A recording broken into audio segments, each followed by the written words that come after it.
నమస్తే అండి. SR dairy farm నుంచి మాట్లాడుతున్నాను. మా దగ్గర 360 రోజులు A1 క్వాలిటీ ముర్రా బర్రెలు ఎప్పుడు సేల్స్‌కి ఉంటాయి. ఎవరికైనా కావాలంటే ఫోన్ చేయండి. మన ఛానల్ ద్వారా పెడుతుంటాం. ఇప్పుడొచ్చిన లోడ్లు అప్పుడే పెడతాం. చూడండి ఇదైతే ఇక్కడే లోకల్ ఇచ్చామండి ముందు. ఫస్ట్ ఈతకి పూటకి 8 లీటర్లు అయిందండి ఇది.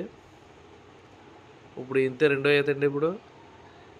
ముందు ఈత కూడా 16 లీటర్లు అయిందండి ఇది. ఎవరికైనా కావాలంటే ఫోన్ చేయొచ్చు. పాలు గ్యారెంటీతో అమ్ముతామండి. ఇటువంటి క్వాలిటీ బర్రెలు ఎప్పుడూ మన దగ్గర ఉంటాయి. అలాగే మా అడ్రస్ వచ్చి ఆంధ్రప్రదేశ్ తూర్పుగోదావరి జిల్లా సామర్లకోట దగ్గర పెద్దామనండి మాది. ఇటువంటి క్వాలిటీ బర్రెలు ఎప్పుడు 360 రోజులు మన దగ్గర ఉంటాయి. ఎప్పుడు 20-30 గేదెలు ఉంటాయండి. ఎవరికైనా కావాలంటే ఫోన్ చేయొచ్చు. అలాగే మీరు డైరెక్ట్ కాంటాక్ట్ చేయండి. మనం ఫేస్ టు ఫేస్ మాట్లాడుకోవచ్చు. దీని రేట్ ఎంత ఉందో కూడా వీడియో కాల్ చేసి చూసుకొని మాట్లాడుకోవచ్చు.